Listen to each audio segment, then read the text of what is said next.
Osmosis, a three-pointer, looking to continue a career day, and she knocks it down. Gets the fast break layup and one. From the studios of 95.7 The Spin. Who lays it up and in through the contact of Baylor. What a finish from Emma DeHart. Wasn't even looking at the basket when she threw it up. Back-to-back three-pointers off back-to-back possessions for the Screaming Eagles. It's The Stein Show with USI women's basketball head coach, Rick Stein. Lays it up and in, Addie Blackwell, and one.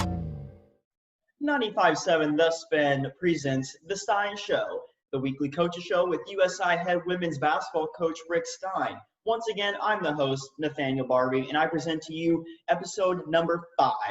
The big 5 for this coaches show. And in this episode, we're going to get some things started with the GLVC play. Things are getting heated up right now. GLVC schedule has been released a couple weeks ago. We talked about that in our last episode, but practice has officially started for the women's team, and we're going to talk a little bit about that with Coach Stein. Also, some COVID protocols as well for USI Athletics. A men's basketball player was positive for COVID-19. That restricted media day that was supposed to be last Tuesday, a week ago, and that has really caused some issues with USI Athletics testing protocols all over the spectrum. So we're going to talk a little bit about that and everything else I mentioned. Coach Stein's going to join me right away, and we will get started with episode 5. Welcome, Coach Stein. We previously talked just a second ago, so I want to start this one with a basic question. We're going to talk a little bit about how practice has officially started this season. It was mostly just preseason workouts, different things, just trying to get in basketball shape. But now GLVC is letting you guys practice now. How is that going this far?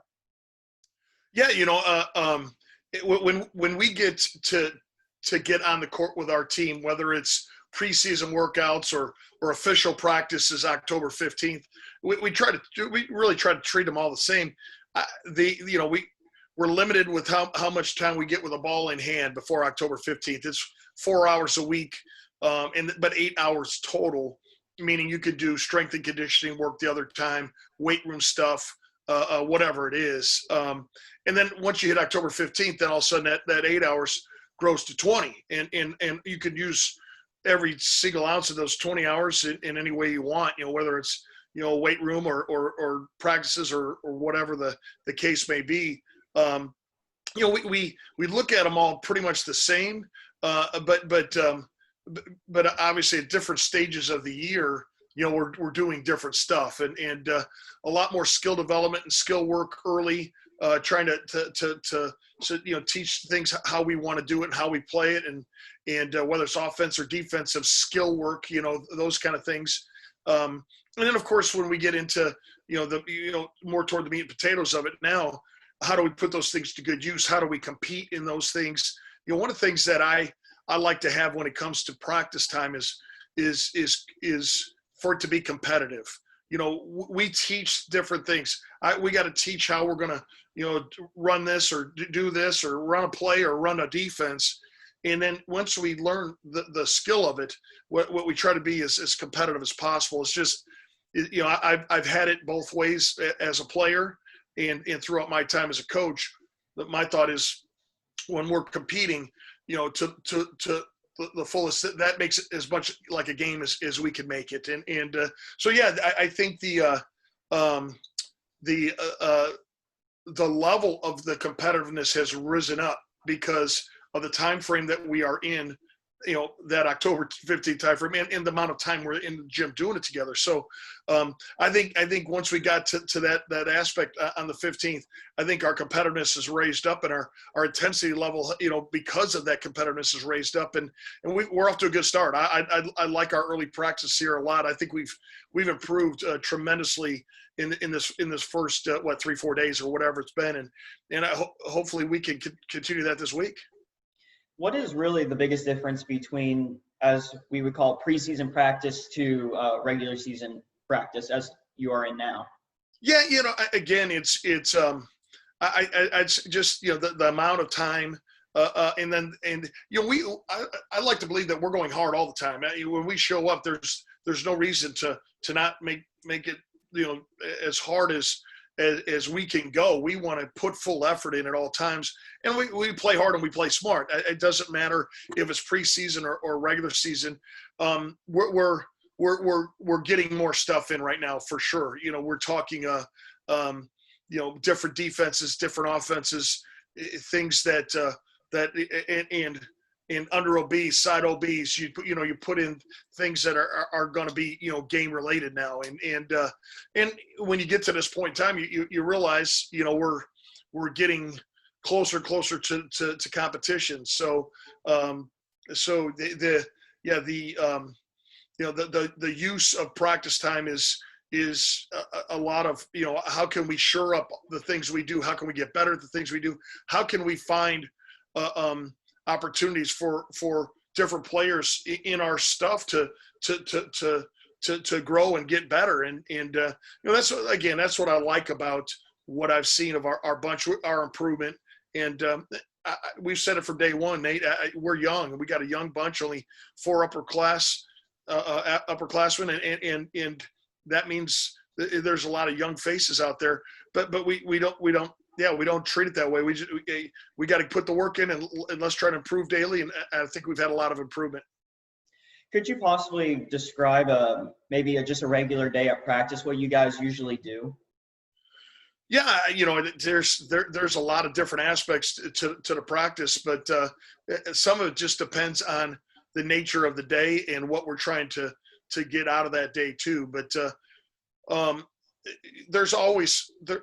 I just would say, there's generally always some sort of a skill development in the practice, whether it's 5-on-0 work, whether it's breakdown, post on one end and guards on the others, breaking down, offensive moves and things along those lines, shots, game stuff. Defensively, we have breakdown drills where, we work on the skill of it. We do a drill we call 8-1 that just breaks down each step of what I think man-to-man defense looks like, and how do we get better the skill of it. Of course, you got to have time to put some competitive things in, try to do some small group work. So one of the things, 5-on-5 is great, and certainly we spend plenty of time doing 5-on-5 work, whether it's offense, defense, or whatever. But a lot of times when you get 5-on-5 work, then you don't get as many reps. So we will do 2-on-2 things. We'll do 3-on-3 things, 4-on-4 things in practice where you're getting more reps, and there's less place to hide. If you're doing something 3-on-3, you have to be in every play, whether it's an offensive drill or a defensive drill.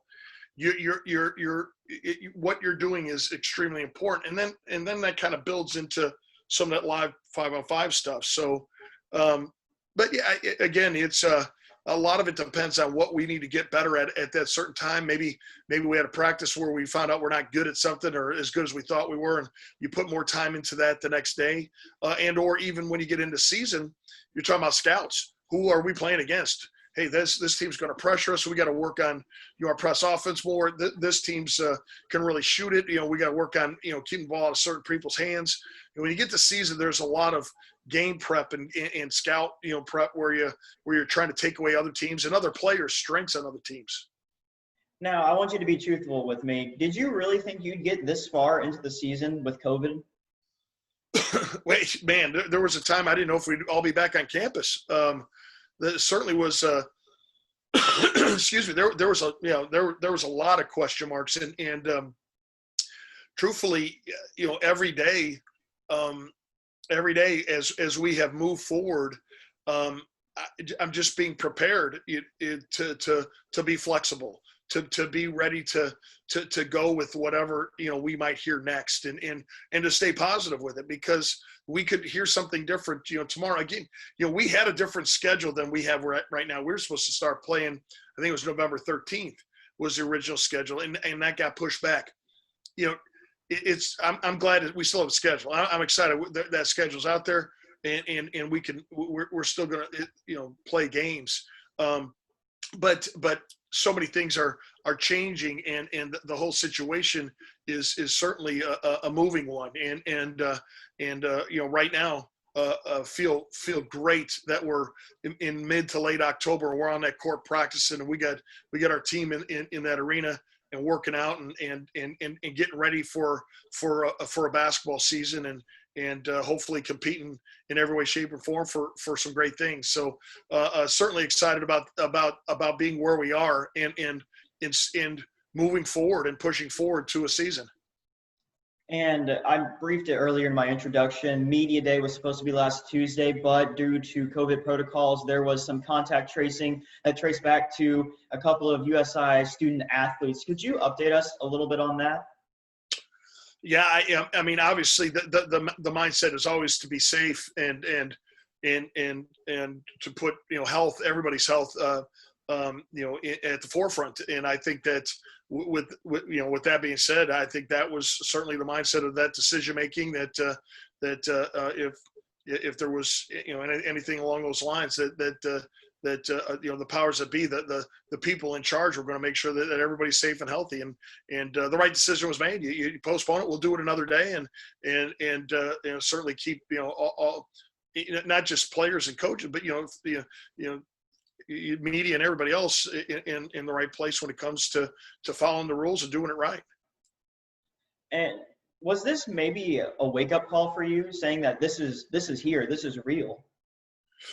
Well, no, I mean, I don't think I haven't needed any wake-up calls. There's been enough of those since March 13th or 11th, 12th, whatever it was, when we talked about so long ago that we were finishing practice and eating lunch, and then we were heading back from an NCAA tournament. And again, I don't want to talk about last year too much, but it certainly has it was the beginning of many things, many changes that we've all had to go through, not just athletically. So no, yeah, I don't think it's opened my eyes. I think my eyes have been open for a long time, and I certainly hope everybody's has, because there's real things going on, and it's the mindset to do your best to stay safe and stay healthy and keep everybody else that same way makes sense, and we're going to keep pushing forward that same way. Did you have to take any more maybe precautions after the message saying that there was a COVID incident with a student athlete? No, you know what? I think we've been the precautions have been right from the beginning. The mindset to the word's out, and we're, the campus is wearing masks. We were wearing masks in and out of the arena, doing screenings, testing, all the above. Here's the thing, there's been plenty of people who've gotten the virus and didn't do anything wrong. Sometimes there's nothing you do, and maybe just you walk by somebody and you're walking on the street and there's a molecule in the air that gets in your nose or something. You might end up with it. If somebody gets it, didn't mean they didn't do it right or did something wrong. It's just, obviously it's a virus. It's a worldwide pandemic we're in the middle of that. It's affecting a lot of people. So yeah, I think our protocol from day one, and not just women's basketball, I'm talking about, ours on campus and our, with athletics has been spot on, and everybody's, the key is you just got to keep trying to do your best to stay the course and not get lax. There was was talked about some lax in it. We're certainly not trying to be there. Every day matters, and keeping everybody safe and healthy every day matters.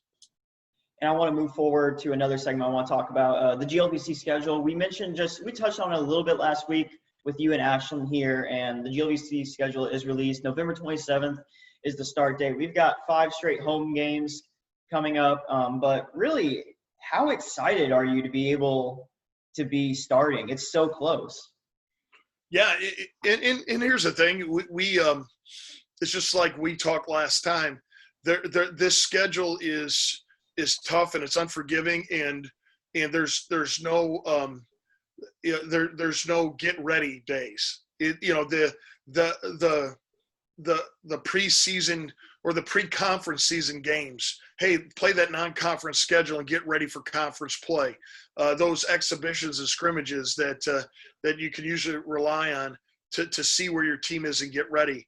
There isn't any of those. That's not happening. So all our prep, all of our work that we're doing right now is the story. I mean, how can you put yourself in a great place and be ready for conference level play for your first game? And it's why no conferences play conference games to start the season. Most of them don't want to play them before Christmas. They're like, man, let's start conference games after January so we can get our team ready. And we don't have that ready time. Our ready time is all about practices. How can we help each other get better every single day as a basketball team? And then you're going to lace them up, and you're going to play Rockhurst, and you're going to play William Jewell, and then it's, I think, Lewis and Springfield, and there's no easy ones in any name I call out. This league is too good. Every night anybody can beat us. So our work we're putting in right now is critical to success November 27th, because there's no buffer. There's no buffer before league play, and with our league, Nate, you're looking at a conference tournament that's only going to take 8 teams, and I guarantee you there's going to be some outstanding teams, really, really good teams that don't make that conference tournament. I mean, this league is deep, and I think it's what makes us the best league in the country. We're the best D2 league in the country because there's no bad teams. Everybody's good. Every team has great players, and they're well coached. And each year you're going to have some teams that could maybe even win this conference tournament, not even get in it. You're going to have some teams that are talked about in our regional rankings, but might not even be in the conference tournament because of how good our league is and how tough it is to get into that conference tournament. So yeah, there's, when November 27th hits, it's all out there, and every single win or loss can affect you, playing in a postseason, playing in a conference tournament or after. And it seems like you're really ready for this. You seem like you really are excited for the start of this season, but are you a little anxious as the season gets closer? Well, sure. I guess you want to make sure that your team's ready. We're only a couple days into quote unquote October 15th official practices, but the calendar always shows those games are on a calendar right now, and they're waiting for us. So the mindset is we got to get prepped and ready and make sure that that's my job. That's our job as coaches, to make sure that when we lace them up on the 27th that we're ready to go. Anxious. I mean, I think the anxious comes from just excitement, even just to know that there's basketball to be played and here comes some games. But that's the, that's the competitive nature of it in itself. Is if you can't get excited about some basketball coming and get your team ready to play at any given time, whenever it is, then I think that's not a good thing. I'm excited. I'm anxious. I'm intense. I can't wait. Again, I can't wait for practice today. Like I said, we had great practices at the end of last week. Took yesterday off, a Sunday off, and we'll come back and get back after it again today. What we want to do is we want to improve every day. And that's what we talk about with our team. Make every day, about getting better. That's got to be a goal. Is daily improvement, because I think you get better every day or you get worse. I don't think always stayed the same. I don't think there's any stay the same of anything. And our goal today is going to be let's get better. Let's get better today. And you touched on it a little bit earlier about no non-conference matchups. You had a few last year, some exhibitions. Really didn't let you get into the GLVC play until probably mid-December, January-ish last year. But this year, as you said, different story. You're starting out with Rockhurst, then William Jewell. It's just straight into GLVC play. But do you think the non-conference and exhibition games, without having those, do you think that will affect the way your team plays this year? Well, you hope not, but we're in the same boat as everybody. So it might affect the way everybody plays this year. When you see some of the early goings of other professional sports and things like that got to play and came out playing this year, I think as you watch the NBA or the WNBA, their play early certainly wasn't as good as it was when they got later, into the playoffs and in the level of play. We're not going to have the mindset of just rest on, well, we didn't have any, pre-conference play, so we're not going to be ready. That can't be the mindset. It never is. We're going to do everything in our power to make sure that come game night on that 27th, that we're playing what our best basketball could be at that time. Will that be the best basketball we play all year? I hope not, because I hope we're a lot better in January, February, and deep into March than we are at the beginning of the season. I always hope that, but it's not. We can't make excuses because we didn't have some preseason stuff or pre-conference games. Everybody's in that same boat. We're going to have to come out and be the best we can be on opening day.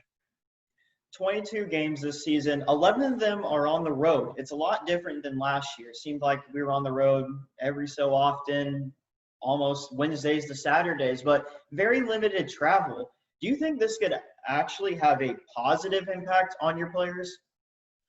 Well, obviously with the non-conference schedule, we got to some tough places. We played at Ashland, we played at Ferris State. Anytime you get on the road and you go in the region and start to play, games like that, it does make it easier. It makes, as well as the preseason stuff with at Purdue and at Kentucky. The schedule of 22 games, it's a balanced schedule. You get 11 home, you get 11 away. Everybody's in the same boat. One of the things that I did notice is we have some tough, long trips. We have to go back to Rockhurst and William Jewell. We have to go all the way up to Lewis and to Springfield. We go all the way over to Truman State and Quincy and play. We got to go all the way over to Southwest Baptist. We play Southwest Baptist on a Thursday night. And then at 5:30, which Southwest Baptist is going to be probably a 6.5-hour bus ride, I'm guessing. A 5:30 game. I don't know what time we roll in on a Friday morning, but then we got to turn around and play Drury the next day at 1:00 at our place. Tough schedules. I mean, there's no easy games. I think a lot of times, when people look at our student athletes, those things don't always come into thought. Like, man, those long trips on a bus. What time did you get back? If you play at 5:30, and on the road, and it's a 6.5-hour drive back, I guarantee you, that's a early morning, arrival back in town and get to bed, and then you get up again the next day and you go to class and get ready, because we never miss that. So at least that when we're back in town. So we gotta get to class and then get yourself ready and turn around, play 1:00 game on a Saturday. So yeah, the schedules are with 11 home, 11 away, that it is what it is. But the distances we're traveling, the away games we have, our schedule's hard. It's tough, and we have the 1 week where we play Sunday at Truman State, Wednesday at Quincy, and Saturday at McKendree. Three games, 7 days, all on the road. Nothing easy about that. And your players are very talented on the basketball floor, but very talented in the classroom. I can name a few players off, like Emma DeHart, Hannah Haithcock, Addie Blackwell. All of them really flourish in the classroom. All GLVC academics. I know Addie Blackwell helps at academic skills here on campus with tutoring. All of them are very well in the classroom. And with limited travel, they have more access to be in the classroom. Do you feel like your team could maybe even improve in the classroom without as much travel? Well, we're always trying to improve in the classroom. Obviously, that's part of it. One of the things that we talk about, we set goals. Do we want to be in the top 25 in the country for every year for our basketball team? Absolutely. But we want to be in the top 25 in the country for our team GPA also. We're on the wall. We were recognized as one of the teams in the league that met a GPA standard this last year. I think we were 3.45 or 3.48 or whatever it was. Generally, we're around that 3.5 area. We've been as high as the 3.6 plus area. So, does the classroom matter? Absolutely, it does. our kids and these young women and their mindset toward it is real. I mean, they take it, our players are trying to graduate. They're trying to have success in the classroom. They're trying to have success on the court for sure also, but the mindset to graduate and then move on from here to do great things outside of basketball. Not that, there's always a chance that you have a player that wants to keep playing, and then they can, and sometimes they will or do, but at the same time, most of them aren't thinking about professional sport. They're thinking about a profession that has to do with what they did with their degree and getting it done. So, so proud of our team and our young women, our players, for the work they put in, not only as an athlete, but most importantly as a student, and then as a student athlete. 2 full-time jobs basically is what those are, to be a great student here at USI, and then to be a full-time athlete here. It's hard to balance that act, and it's certainly time consuming, but that's why they've made it to this point. They've learned how to do that. They've had great success in both ways. And again, I've said it before in here, I'll say it again. We want to recruit really good students, really good players, and outstanding people. And I think we certainly have that kind of group right now. And I want to get back on the subject of travel. How do you think traveling will be different this year? Well, obviously there's a lot of things that come into play, and we'll be at we're going to have to stay flexible with that too. Whether it's something happens that maybe makes you're seeing it right now. How many NFL games have been moved or pushed or postponed or changed? You never know if it could happen in the NFL. Could it happen in our league or in college basketball too? That's definitely a possibility. When it comes to staying on the road and even some of the things that come with hotel stay. It sounds like I haven't stayed in a hotel since all this happened, so I don't know, but it sounds like it's going to be different. Whether it's obviously distancing, part mass, and those things, but also, hey, do they even serve a breakfast or this or that? Those things affect us when we're on the road because we still got to feed our kids, or you got to feed our student athletes. So there's some things that we're going to have to again stay flexible with and be ready for changes with, and that's just part of the challenge, and we're up for it, no question. What type of precautions are you going to take whenever you are on a road trip? What kind of precautions are we going to take? Yeah. Well, obviously the same situation scenario that we've been doing and trying to stay the course with when it comes to not only the guidelines with our campus in our athletics programs, but obviously the guidelines that are happening here and in the state of Indiana, CDC, and all those things that come into play, those aren't going out the door because we're going on the road. The mask scenario and the social distancing is going to be huge. The mindset to wash your hands and we'll have disinfectant and cleaners. We do those things during practices right now. Our manager Amanda is cleaning equipment in between, water bottles and stuff like that. Those are things that our players don't even fill on their own. They don't touch the water cooler. Those are, glove on. Manager takes care of those things, so we don't have, those kind of interactions in that. And I can go down the list. It just there's things that are just going to be not like it was last year at this time, but it is our new norm right now, and we're certainly not going to get lax on it. We're going to stay the course, and again, health and safety are top of the list. And the beginning of the season starts in November and then goes into December. But here at USI, winter break officially starts in about mid-December, whenever there's still games going on, practicing. Are there any issues with the winter break scenario for your team?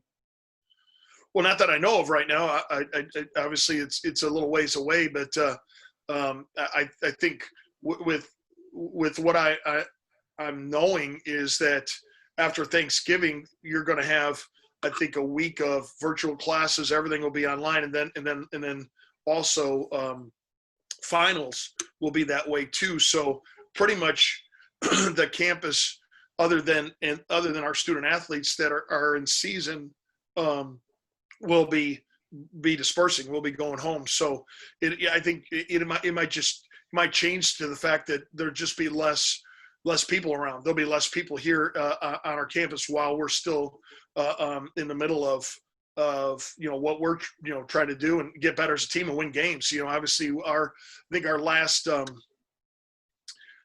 game before the break is the 20th, I think, of December. And then that week after that is the life and the balance for us. So after we're finished with that game, our whole team will go home for a week because that's rules anyway, before we come back at the beginning of January and start it up all over again. So for your players that live here on campus, they'll be allowed to stay here during winter break. Am I right? Well, other than that week of life and the balance, okay. They should be able to. I haven't heard anything that's changed that, but yeah, again, we play the 27th, the 29th, the first week of December, the second week of December, the third week of December. We're still here, playing games. So we'll be in a boat where we're still here, practicing and getting ready for opponents. Like you said, 5 of those 6 games are home. I think we're at Indianapolis on that night or the 20th. And right before the life and the balance hits.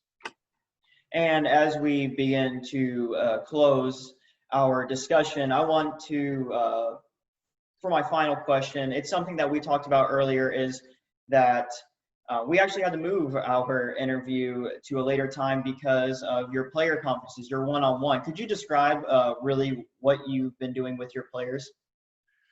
Yeah.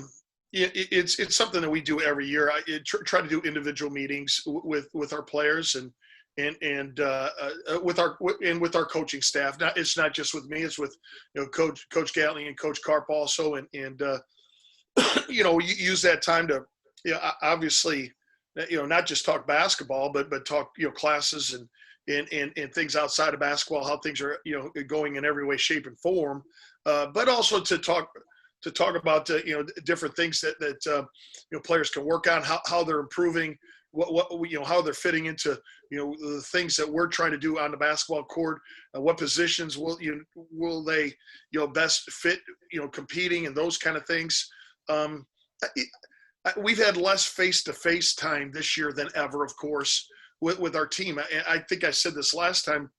Generally, I like to have our team swing by and just say hello and at different times, just any given Monday or Tuesday or whatever it is, so you can have more face-to-face time and get to know players. We did it on a Zoom, obviously for reasons of social distancing and that too, but also it's a chance for our coaches to take off masks and players to take off masks so we can see each other's face and because in practices right now, our coaching staff is mask on and everything else, so there's less of seeing each other, when it comes to and getting to know each other. And I think that time is important. So 20-minute meetings, 25-minute meetings with each one. And we did some today. We'll do some tomorrow. We'll do some on Wednesday, working around class schedules, of course, and our practice schedule, but the mindset to stay on the same page, and help our players to be the best students and athletes and people that they can be, and that's certainly why we're here. It's not all just court time. It is definitely more than that. I want to thank you once again for another great episode of this Coach's Show. Thank you so much once again. Nate, appreciate it, bud. Yeah, we'll talk to you soon. We'll see you next week, right? See you next week, as always. Thanks for being flexible today. Appreciate it. No problem. All right.